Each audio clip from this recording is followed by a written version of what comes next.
दश महाविद्याओं के बारे में आमजनों में आजकल रुचि बढ़ी है। पूर्व काल से ही तंत्र मंत्र के विशारद देवियों यानी 10 महाविद्याओं की उपासना की जाती रही है, लेकिन इनके अलावा भी देवी के अन्य अनेक रूप हैं जिनके बारे में आमजनों को जानकारी नहीं है, और है भी तो उनके नाम और चंद मंत्रों की। नमस्कार, स्वागत करते हैं पुनः आपका हमारा YouTube परिवार श्री आर्यावर्त में। आज की इस वीडियो में जो चर्चा का विषय है वो नवदुर्गाओं के ऊपर है। आज से इस वीडियो में नवदुर्गा की श्रृंखला पर हमारे वीडियो प्रकाशित होंगी, जिसमें आज ये प्रथम नवदुर्गा में शैलपुत्री देवी के बारे में बताया जाएगा। हम ये लघु प्रयास करेंगे कि आप माता शैलपुत्री के बारे में विस्तार पूर्वक जानें, और ये वीडियो आपको नवदुर्गा की प्रथम दुर्गा देवी शैलपुत्री को जानने में मददगार साबित होगी।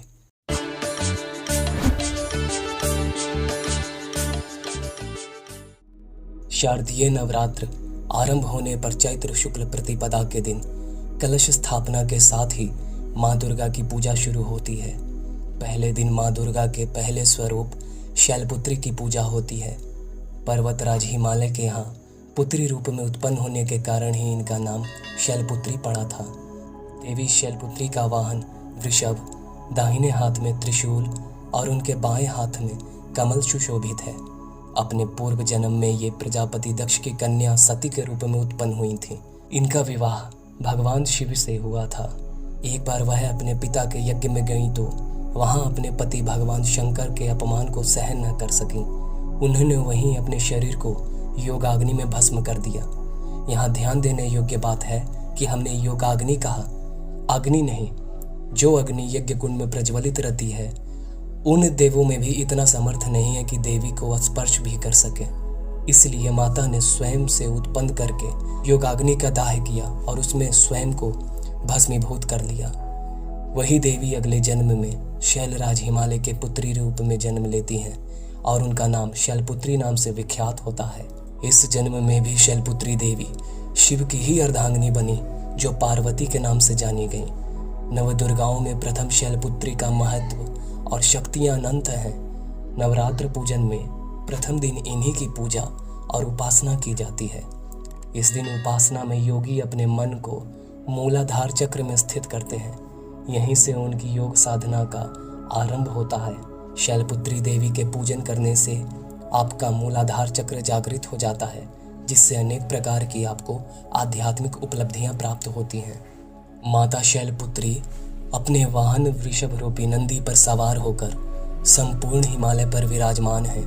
इसलिए इन माता को वृषारूढ़ा और उमा के नाम से भी जाना जाता है।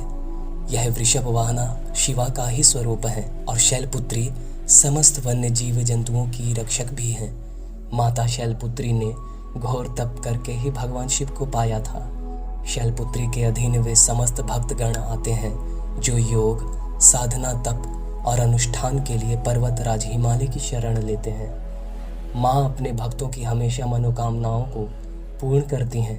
पर्वतराज हिमालय की पुत्री होने के कारण माता की पूजा और भोग में सफ़ेद वस्तुओं का ज़्यादा प्रयोग होता है।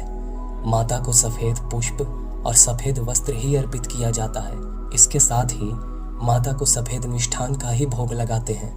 माता शैलपुत्री की पूजा करने से कुंवारी कन्याओं को सुयोग्य वर की प्राप्ति होती है और घर में धन्य धान्य की कमी नहीं होती। माता के इस स्वरूप को जीवन में स्थिरता और दृढ़ता का प्रतीक माना जाता है। शैल का अर्थ होता है पत्थर यानी पाषाण, जो सदैव अडिग माना गया है। माता शैलपुत्री का ध्यान मंत्र कुछ इस प्रकार है, जो आप अपने डिवाइस स्क्रीन पर देख सकते हैं। किसी भी मंत्र को बिना कारण के बोलना उस मंत्र का अपमान होता है। इस कारणवश हमें खेद है कि हम इस मंत्र का उच्चारण नहीं कर सकते।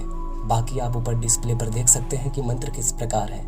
यदि इसका शुद्ध उच्चारण से आप माँ शैलपुत्री का ध्यान करते हैं तो आपके जीवन की समस्त बाधाओं का निवृत्ति हो जाती है। इसमें कोई भी संदेह नहीं है। अगले वीडियो में हम माता नवदुर्गा के दूसरे स्वरूप देवी ब्रह्मचारिणी के बारे में चर्चा करेंगे। यदि आपको ये वीडियो अच्छी लगी तो लाइक कर हमारा मनोबल बढ़ाएं और कमेंट के माध्यम से अपने विचारों, सुझावों और प्रश्नों को हमसे अवगत अवश्य कराएं, क्योंकि हम आपके प्रत्येक प्रश्नों का उत्तर देने का भरसक प्रयास करते हैं। हर हर महादेव। जय भगवती।